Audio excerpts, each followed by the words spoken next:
Jumpa lagi di Back to BDM. Hari ini saya akan membicarakan sebuah topik politik yang sedang hangat-hangatnya, topik yang membelah Republik dan juga membelah publik adalah soal kontroversi penundaan pemilu 2024. Saya akan berbicara dengan Menteri di era periode pertama Presiden Jokowi, Menteri Energi Sumber Daya Mineral pada tahun 2014-2016, Sudirman Said. Sehat, Mas Dirman? Alhamdulillah sehat, Mas Budiman, sehat-sehat ya? Alhamdulillah sehat.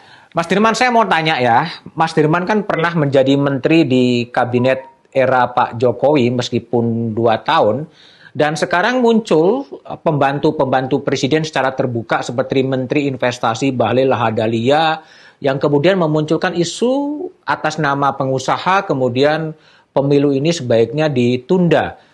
Ini gimana? Seorang menteri tiba-tiba mengusulkan agar pemilu itu ditunda. Apa yang Mas Dirman baca dari pernyataan Bahlil ini? Terima kasih Mas Budiman.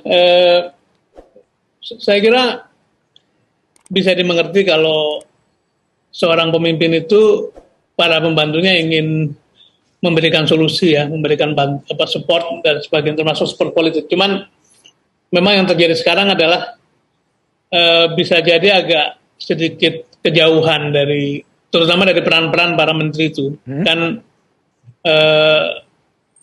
saudara kita Pak Bahlil itu kan harusnya fokus pada investasi ya. Okay. Meskipun dikatakan bahwa para pengusaha ingin ada perpanjangan pemilu, tapi kita bisa cek ke lapangan dan sebagian mengatakan malah kalau pemilu yang diatur dalam konstitusi atau undang-undang saja bisa dirubah-rubah, terus bagaimana kepastian hukum?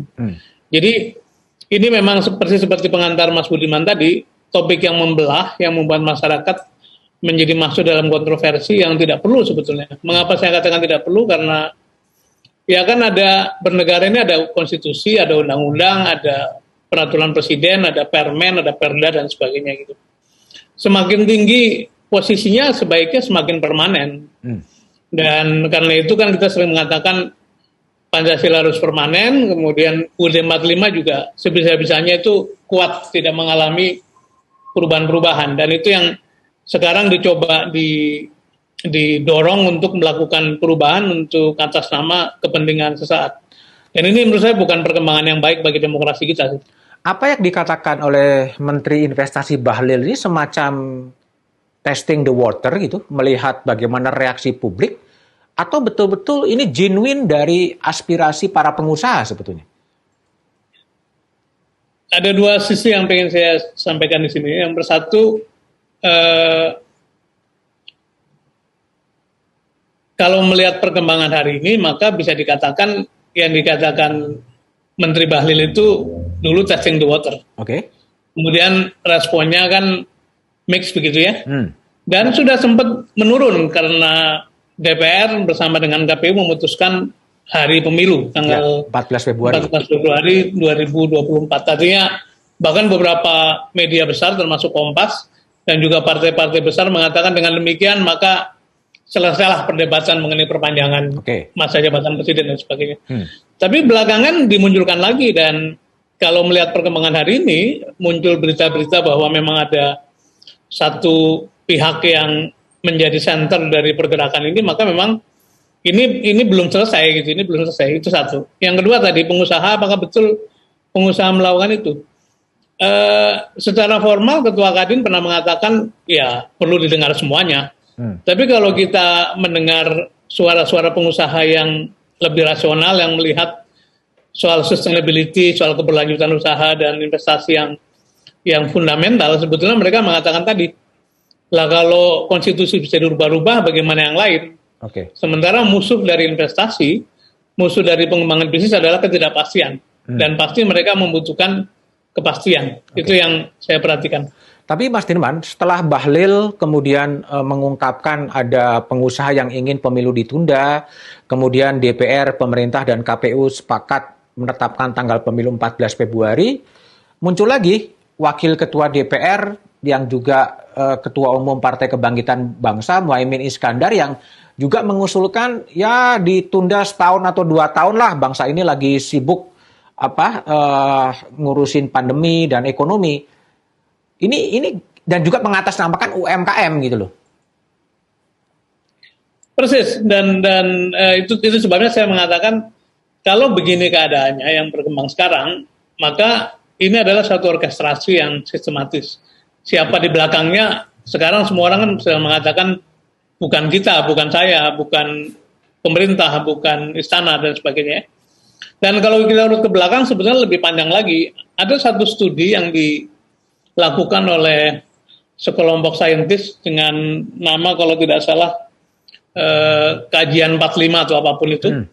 Itu mulai melakukan satu influencing atau mempengaruhi opini bahwa ternyata perubahan undang-undang dasar, perubahan masa jabatan pemimpin itu tidak berkorelasi langsung dengan soal-soal keberterimaan, soal korupsi, soal kemakmuran. Jadi sebetulnya usaha itu sudah lama dilakukan, termasuk barangkali memanfaatkan hasil survei dari sejumlah lembaga survei yang mengatakan kepuasannya begitu tinggi, dan akhirnya dirangkai menjadi satu orkestrasi yang mengarah seolah-olah ya memang harus diperpanjang, dan itu kembali logikanya sebenarnya tidak nyambung, logikanya tidak pas untuk negara yang sedang berusaha keras untuk menata demokrasi. Mengapa begitu? Karena justru sirkulasi kepemimpinan itulah yang membuat kehidupan negara terus-menerus dijaga kesehatannya gitu. Betapapun baik prestasi seseorang atau seorang pemimpin atau satu pemerintahan, tapi kalau tiba waktunya selesai dan selesailah dengan dignity yang baik, dan tiba gilirannya yang baru masuk, mungkin sebagian akan masuk ke dalam pemerintahan yang baru. Dengan itu maka muncul pembaharuan cara kerja, cara pandang, pembaharuan orang yang mengerjakan. Jadi ini yang mestinya disadari oleh para pihak yang ditempatkan sebagai pemimpin publik, gitu. Bukan kemudian terus-menerus mempertahankan status quo. Saya kira negeri kita belajar ya dari berbagai presiden yang kita punya. Siapapun yang berusaha menjaga status quo terlalu berlebihan, itu ending yang kurang membahagiakan, kurang happy, gitu. Tidak happy ending. Malahan endingnya itu disebut sebagai disgraceful exit, karena memang akhirnya terjadi satu tindakan-tindakan yang menerobos norma-norma umum. Itu yang menurut saya harus dihindari sekarang ini. Mas Dirman, selain di Menteri ESDM pernah menjabat, sekarang juga Ketua Yayasan Harkat Negeri ya, seorang yang mencoba sebagai think tank atau intelektual. Nah, kalau Mas Dirman lihat setelah Bahlil, kemudian Muhaimin, ya, kemudian Airlangga, dan kemudian Zulkifli Hasan, dalam 3 hari menyuarakan suara yang sama. Ini sesuatu kebetulan atau apa yang Mas Dirman baca? Sekarang sudah tidak bisa disembunyikan lagi menurut saya bahwa ada upaya untuk secara sistematis menyampaikan itu. Karena ternyata kan baik Bang Zul, Pak Airlangga maupun Pak Muhaimin itu rupanya berkomunikasi kan sebelum menyampaikan itu. Bahkan semacam janjian siapa yang duluan gitu ya. Ketika PAN diundang, hari ini muncul di berita di media bahwa PAN sempat rapat dengan koleganya Pak Zul, dan mereka mengatakan ya pokoknya jangan PAN duluan lah. Tapi ini kan Caimin yang bersedia menyampaikan duluan, tapi disusul segera kan.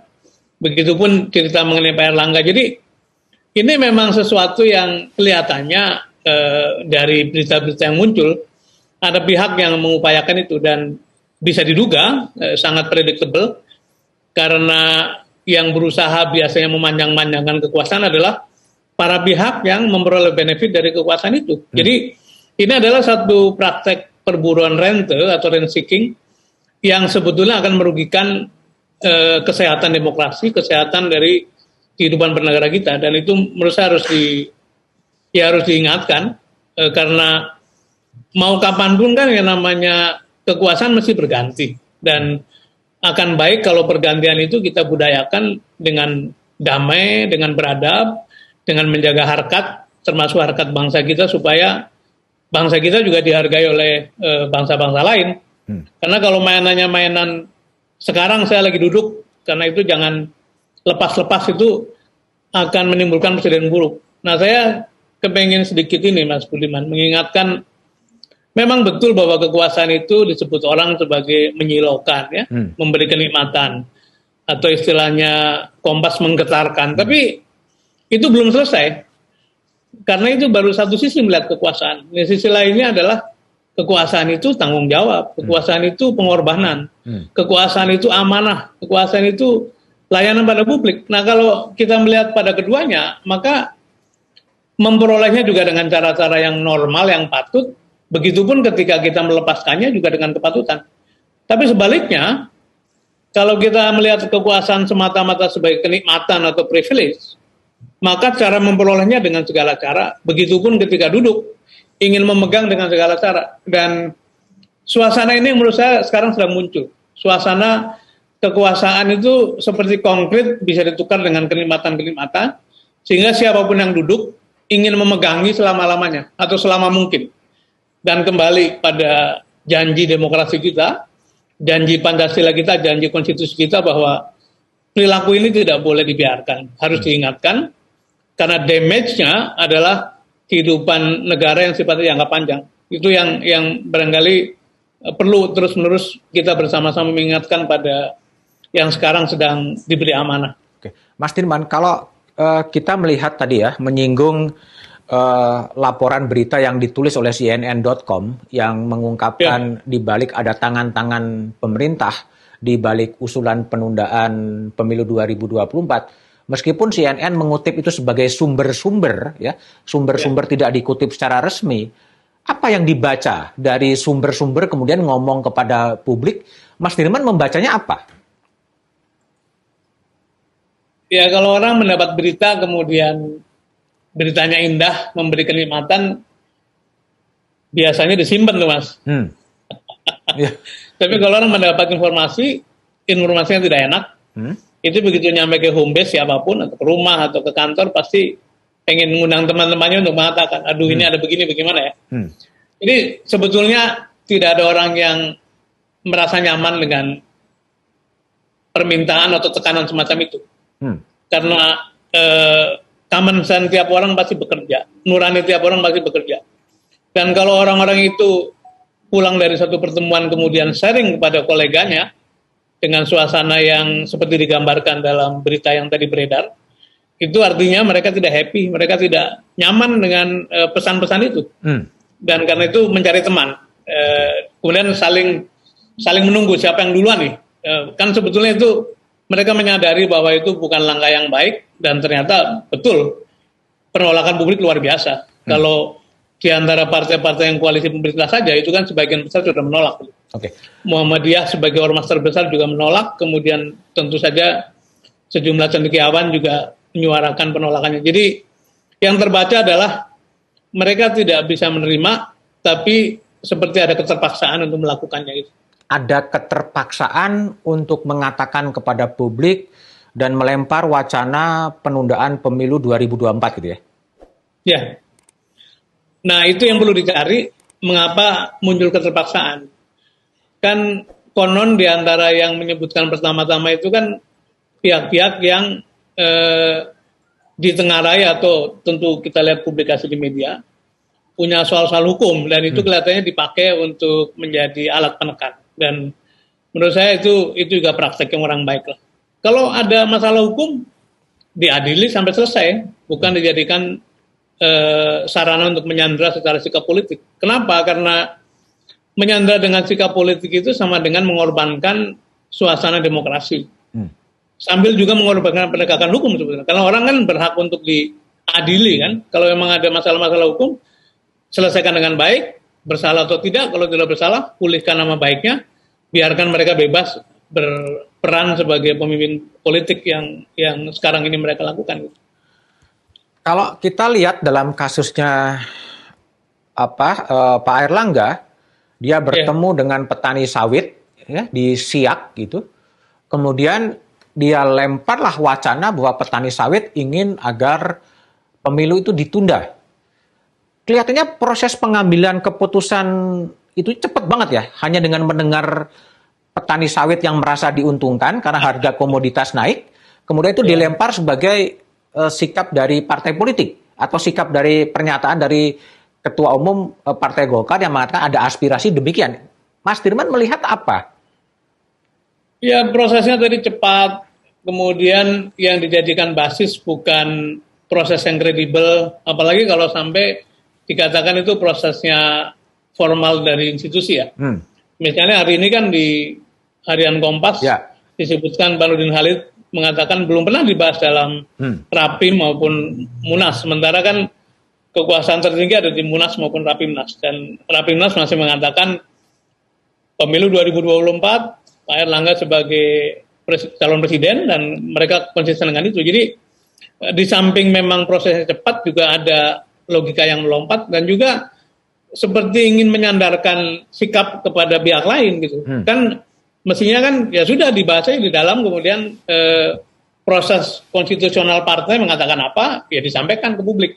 Tapi ini kan seperti Pak Muhaimin mengatakan seolah-olah habis bertemu dengan para pengusaha kecil gitu ya di berbagai wilayah. Pak Erlangga mengatakan habis ketemu petani sawit di satu tempat juga tidak cukup merata. Jadi Pak Zulhas dengan 5 alasan yang oleh kalangan PAN sendiri pun dikatakan dibuat-buat alasannya. Jadi ini bukan genuine datang dari pikiran dan hati para pihak yang menyampaikan statement, tapi lebih sedang mencari argumen dan akhirnya kan terlihat bahwa argumen itu datang dari pihak lain, bukan dari dirinya. Oke. Nah ini kembali mudah-mudahan sekarang sudah terpetakan dari sekian partai, dari 10 partai kalau tidak salah, hanya 3 yang jelas-jelas mengatakan itu pun di dalamnya masih ada kerumitan. Tapi yang PDIP, Nasdem, Demokrat, PKS, P3, DPD itu semuanya mengatakan tidak menerima argumen untuk menunda pemilu maupun memperpanjang masa jabatan presiden akhirnya gitu. Dalam politik Indonesia kan selalu ada no freelance ya, tidak ada makan siang gratis gitu. Nah, kalau dalam safari pernyataan-pernyataan dari elit politik yang menunda pemilu, apakah pemeo bahwa no freelance dalam politik itu juga terjadi? Sangat mungkin dan itu yang praktek yang berjalan sekarang ya. Tapi kembali kita ingin mengetuk hati para politisi kita. Saya sebagai bagian dari masyarakat sipil, apakah hanya untuk itu kalian itu ada dalam kekuasaan gitu? Hanya untuk tukar-menukar manfaat bagi diri maupun kelompoknya. Kan ada tugas suci. Tugas sucinya adalah melayani rakyat, menjaga negara, menjaga konstitusi. Itu yang harus diingatkan. Makanya kan semua presiden mengatakan akan menjunjung tinggi konstitusi dan kepentingan negara Republik Indonesia. Begitupun pejabat di bawahnya. Ketua partai juga punya tanggung jawab itu. Jadi boleh ada tukar menukar, itu hidup manusia wajar, tapi jangan hanya itu yang menjadi agenda dari berpolitik gitu. Karena ada tugas-tugas penting lain, yaitu membangun republik ini sesuai dengan konstitusi. Nah itu yang kelihatannya makin kesini makin hilang dari pembahasan. Misalnya seorang anggota DPR ditanya oleh media dan saya sangat malu mendengarnya gitu. Bagaimana menurut Anda? Ya saya kan anggota DPR, saya setuju karena dengan itu kan saya tidak perlu kampanye gitu. Loh kok jadi mengakukan urusan gitu? Kok jadi mempersonifikasi urusan? Padahal dia di sana itu karena pilihan rakyat, pilihan publik gitu.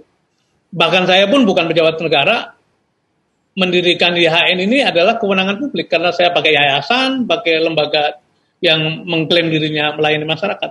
Jadi saya pun nggak boleh sembarangan menggunakan pengaruh intelektual ini untuk kepentingan pribadi. Apalagi yang mendapat support dari rakyat. Mas Dirman, kalau ada juga elit partai yang juga mengatakan tegak lurus pada konstitusi, tapi kan konstitusi kan juga membuka ruang untuk mengubah konstitusi. Dengan pasal 37, dengan sejumlah persyaratan 1/3, 2/3, dan setengah anggota MPR setuju, dan ya berubahlah konstitusi itu, dan kita hormati konstitusi setelah diubah itu. Gimana Mas Dirman melihat logika mengubah konstitusi untuk kemudian dicarikan pintu masuk untuk menunda pemilu?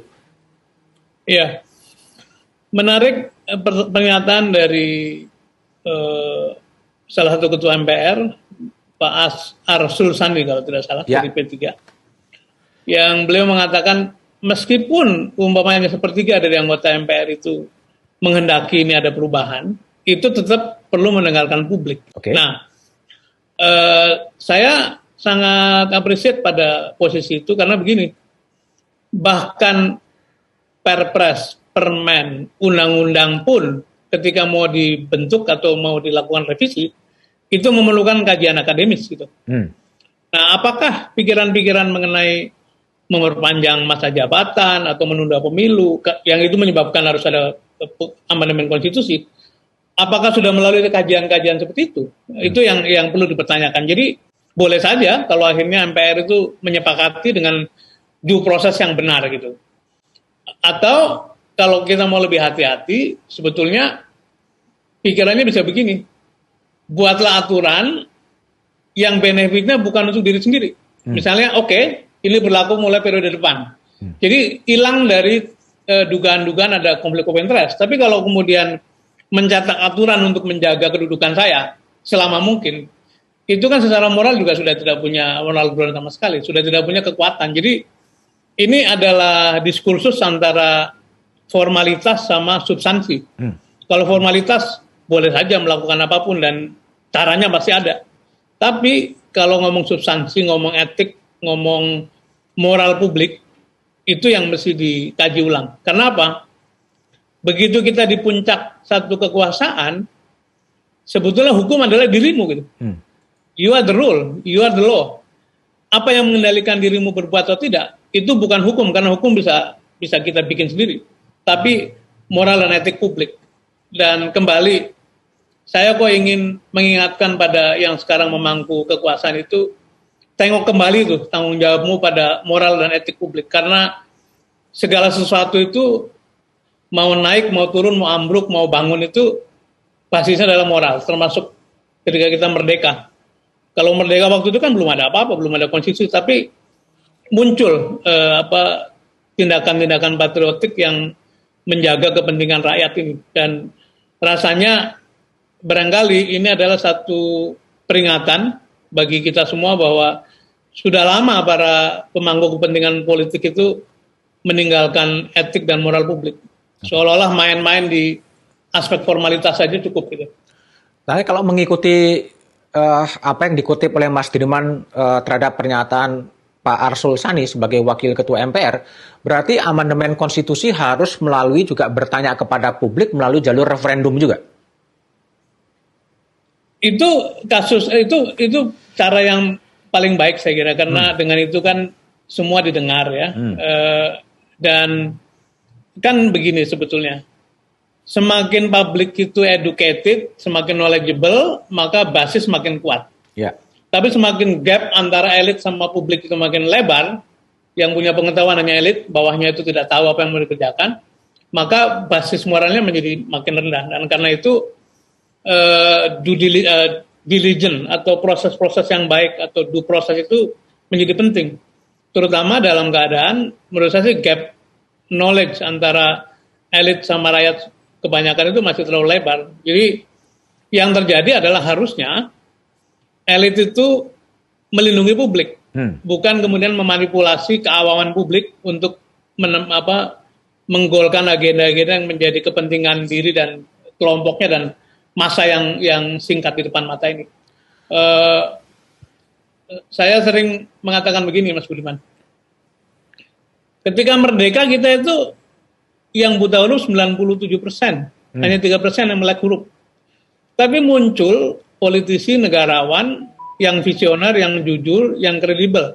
Bung Hatta, Syahrir, Bung Karno, Agus Salim, sebut saja siapa.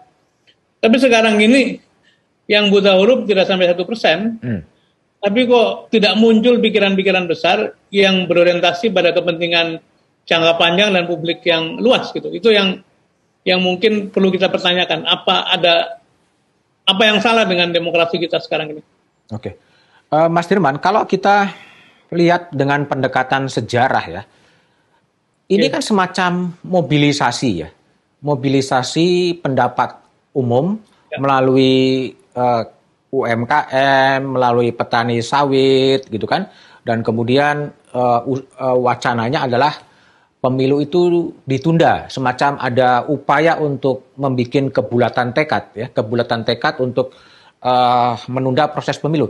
Ini mirip-mirip dengan situasi pada akhir Orde Baru ya, ketika Pak Harmoko kemudian meminta kepada Presiden Soeharto untuk menjabat kembali untuk ke-7 kalinya karena rakyat menghendaki. Ya. Saya kira sejarah memang sering berulang ya, dan kita juga dulu membaca lah. Saya waktu itu mungkin baru bekerja sekitar 5-10 tahun lah, mengikuti dengan baik proses itu. Sebetulnya yang bersangkutan sendiri, Pak Harto sendiri kan sudah menyampaikan warning ya. Kita ingat ada satu event di Balai Sidang Senayan bahwa saya ini sudah sekian tahun, sekian periode, sudah waktunya mandek pandito begitu ya. Mandek apa namanya? Ya mandek pandito. Kemudian jadilah resi atau guru lah. Selesai menjadi penguasa mau jadi guru. Tapi kembali orang sekitarnya itu terus-menerus manas-manasi, mendorong-dorong, dan kita bisa duga motifnya. Motifnya adalah orang-orang itu pada waktu itu adalah orang yang merasa tidak bisa survive, tidak bisa memperoleh kenikmatan, memperoleh privilege kalau Pak Harto tidak berkuasa gitu. Nah, apakah sekarang muncul sindrom itu lagi? Itu kan yang perlu dikaji. Jangan-jangan ada orang-orang yang merasakan keleluasaan, bahkan cenderung kesewenang-wenangan menurut saya, ketika bisa nempel pada penguasa sekarang. Nah, karena itu kepengen berusaha keras melanggengkannya selama mungkin. Gitu. Jadi, masanya kita harus masuk ke lubang untuk kesekian kalinya. Gitu. Dan mari kita lihat dari mulai Bung Karno, Pak Harto, Pak Habibie, kemudian Gus Dur, Bu Mega, kemudian Pak SBY, sekarang Pak Jokowi. Para pemimpin yang entah karena kolektif, entah karena sendiri maksa betul ingin melanggengkan kekuasaan, itu ujungnya nggak enak. Ujungnya nggak enak. Dan sebaliknya misalnya kalau kita ambil Pak Habibie sebagai contoh, Pak Habibie itu sebetulnya doing well, memperbaiki krisis dengan baik, rupiah dari belasan ribu menjadi sekitar 6 ribuan kalau nggak salah, ekonominya membaik. Tapi moral kompas beliau mengatakan, loh saya ini mengajukan pertanggungjawaban pada MPR meskipun itu hanya meneruskan periodenya Pak Harto, ditolak. Gitu. Beliau mengatakan kalau ditolak ya memang saya tidak dikehendaki, selesai gitu. Dan Pak Habibie dikenang sebagai presiden yang menegakkan demokrasi dengan baik gitu. Begitupun Pak SBY itu di ujungnya sama, banyak orang yang datang mengatakan Pak, Bapak masih dikehendaki cari jalan, dorong Bu Ani katanya segala macam. Tapi Pak SBY mengatakan tidak, konstitusi mengatakan 2 periode selesai gitu. Jadi kita juga berharap Pak Presiden kita yang kita cintai ini Pak Jokowi juga mengambil sikap seperti itu. Betapapun orang sekitarnya terus ngojok-ngojokin untuk meneruskan atau mencari jalan untuk melanjutkan kekuasaan. Kalau Mas Dirman lihat, ini lebih banyak dari dorongan dari orang-orang sekitar Presiden ya? Ya yang terlihat kan begitu ya. Dan Presiden kita orang Jawa, Solo, saya tidak membayangkan bahwa bapaknya itu mengorkestrakan langsung betapapun mungkin tidak menghentikan atau rikuh barangkali ya. Tapi karena itu saya kira kita patut amini orang-orang atau pihak-pihak yang berharap betul bahwa Pak Presiden kita itu segera mengkelirkan suasana dengan mengatakan sekali lagi atau berkali-kali lagi untuk mengatakan mari kita tunaikan demokrasi, kita pegang konstitusi, dan saya selesai pada 2024, tugas saya membuka ruang bagi munculnya kepemimpinan baru siapapun, dan saya yakin sekali siapapun yang muncul biasanya lebih baik. Mengapa? Karena setiap pemimpin baru itu pasti akan membawa perbaikan-perbaikan. Oke. Pak Dirman, jadi kalau kita lihat ya, Presiden juga pernah merespon di 2 Desember 2019 ketika bertemu dengan sejumlah pemimpin redaksi, ketika menanyakan bahwa pandangan Presiden soal amandemen konstitusi, Presiden mengatakan bahwa itu adalah untuk menampar muka Presiden, ya, untuk cari muka terhadap presiden dan kemudian ingin menjerumuskan presiden. Artinya kan stick dia menolak untuk wacana itu. Nah, kelompok-kelompok yang sedang bermain ini masa kategori mana nih? Kategori cari muka, menampar muka, atau menjerumuskan? Ya, kita nggak tahu maksud hati ya. Tapi presiden benar itu. Presiden benar bahwa siapapun yang melakukan itu artinya ingin menjerumuskan. Ingin menjerumuskan. Siapapun yang melakukan itu artinya memang ingin membuat celaka gitu. Kan kira-kira gini ya. Kalau pemimpinnya berulang-ulang konsisten mengatakan itu, kemudian sekelilingnya itu berusaha keras, itu artinya memang yang lebih semangat, yang lebih ngebet adalah orang sekelilingnya gitu. Nah itu hanya bisa diselesaikan kalau yang bersangkutan bicara lagi, sudah lupakan itu urusan nunda pemilu, perpanjangan pemilu. Mari kita fokus pada agenda-agenda besar gitu ya, agenda yang lebih penting, yang pasti akan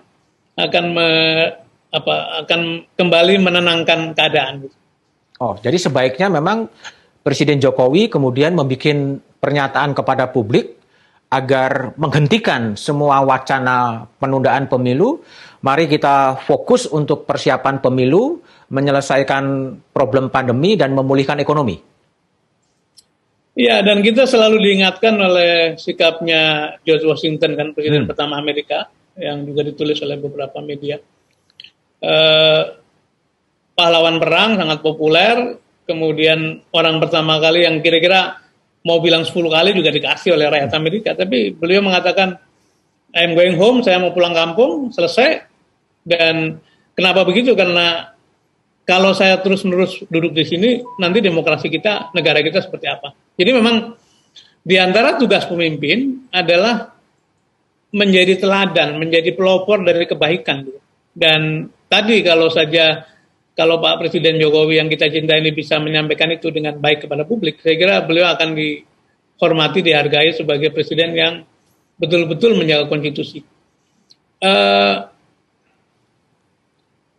Itu kawan-kawan yang sibuk terus-menerus mengolah kata untuk menjadi argumen memperpanjang itu mesti dicurigai gitu. Apa motifmu sebetulnya? Kenapa harus sampai berusaha menerobos segala macam kepatutan? Dan saya kira sejarah akan mencatat mereka itu, dan boleh saja mereka sekarang merasa sedang bisa melakukan apa saja, dan mungkin lewat berbagai tahapan-tahapan selama kurun waktu berapa tahun ini sukses, tapi tetap alam itu punya batas. Sesuatu yang terlalu merusak pasti akan direspon oleh alam, dan respon alam itu kadang-kadang nggak bisa diperkirakan kapan datang itu. Karena itu perlu kita ingatkan pepatah orang Jawa lah, ngono yo ngono ningo jo ngono lah. Sudah harus paham batasnya cukup itu. Oke, tapi kembali lagi Mas Dirman, bukankah orang-orang Indonesia itu atau politisi-politisi Indonesia itu pandai balik badan ya? Kalau kita lihat kembali kepada sejarah 97 dan 98 ya, ketika Pak Harmoko kemudian meminta agar Presiden Soeharto maju ke-7 kali dan kemudian terpilih di MPR dan kemudian terjadi gerakan reformasi, 14 menteri kemudian tiba-tiba mundur ya. Itu kan balik badan sebetulnya. Balik badan, dan Pak Harmoko sendiri yang kemudian meminta agar Presiden Soeharto mundur. Ini pelajaran apa yang bisa dipetik dari sejarah politik Indonesia kontemporer? Ya, dalam setiap kelompok kan ada 3 kategori ya. Ada yang sikapnya ekstrim ke kanan, yang sangat progresif, sangat ekspresif gitu ya. Kepingin sesuatu terjadi begitu. Ada yang bertahan di sebelah kiri, ekstrem kiri lah, jagain untuk tidak terjadi atau resisten segala macam. Yang di tengah itu kan sebenarnya yang disebut silent majority. Nah, hati-hati terhadap orang yang terlalu agresif gitu. Kalau saya ngurus sesuatu itu, ya kita ambil yang tengahnya seperti apa. Dan memang dalam setiap kejadian itu tergantung simbolnya itu mau siapa yang dimenangkan gitu. Kalau yang dimenangkan selalu kelompok-kelompok yang agresif yang mau nubruk-nubruk aturan terus-menerus, maka yang mayoritas ini melihat yang benar kayaknya yang begini nih gitu. Kayaknya yang nubruk-nubruk aturan gitu. Jadi kalau sekarang juga harus diwaspadai, jangan-jangan nanti orang-orang yang sangat agresif mendorong munculnya ide perpanjangan jabatan, tiga periode, sekarang menunda pemilu, itu bisa jadi orang-orang yang pertama kali lompat pagar dan meninggalkan. Karena kan kira-kira gini lah, kalau sekarang aja katakanlah dalam kategori menjilat sampai tidak punya batas gitu, orang itu kan artinya secara moral memang diragukan. Nah, orang seperti itu dengan gampang akan bisa lompat dan mereka tidak peduli bahwa dikatakan amoral. Jadi kita sih harus terus berharap bahwa akan muncul koreksi, akan muncul satu pendulum yang kembali melembangkan atau meluruskan jalannya demokrasi kita. Dan itu harus kita upayakan. Media harus berteriak, orang-orang sipil mesti berteriak, para akademisi, para pemimpin partai yang masih punya nurani harus berteriak untuk meluruskan ini semua.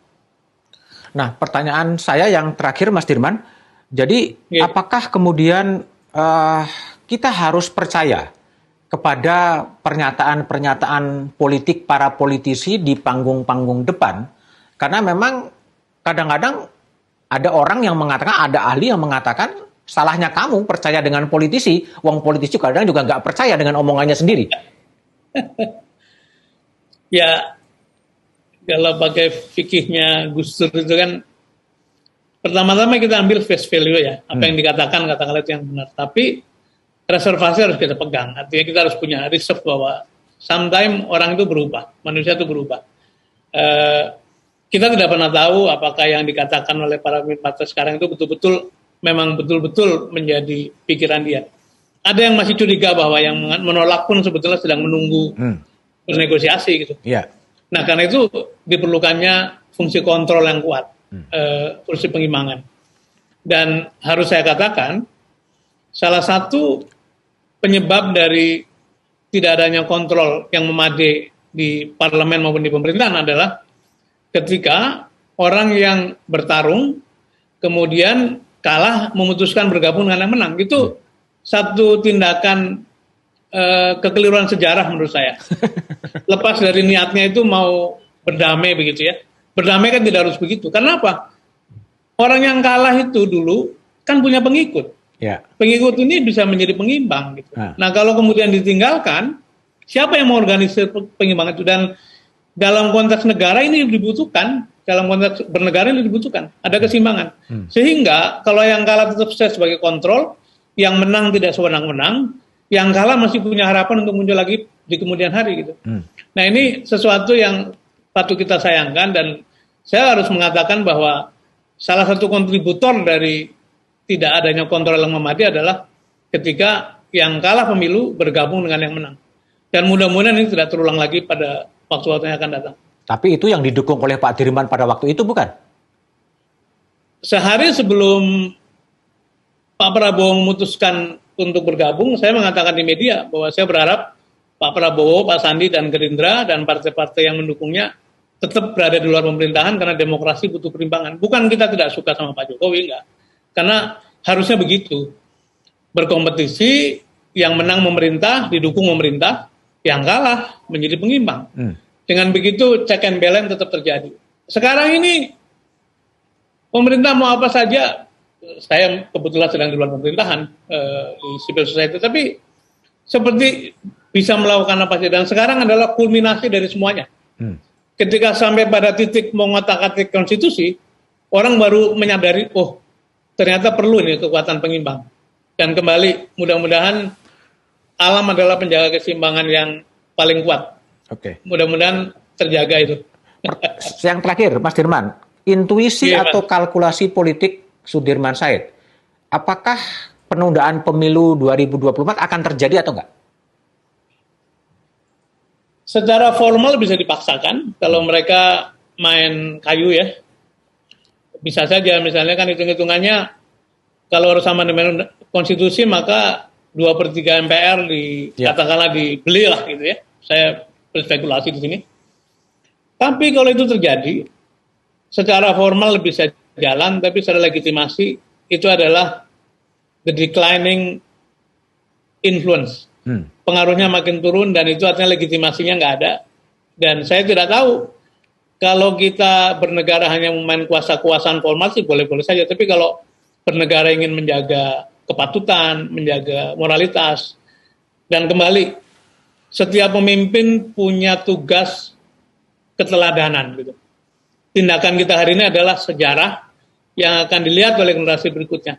Kalau kesadaran itu ada, saya kira harusnya sih semua pimpinan partai bisa menjaga itu. Oke. Baik, Mas Sudirman Said, atas ngobrol hampir 40 menit. Terima kasih. Matur nuwun, sehat-sehat selalu. Matur nuwun Mas Budiman sehat-sehat dan insya Allah kita jaga sama-sama. Matur nuwun, selamat sore. Sore.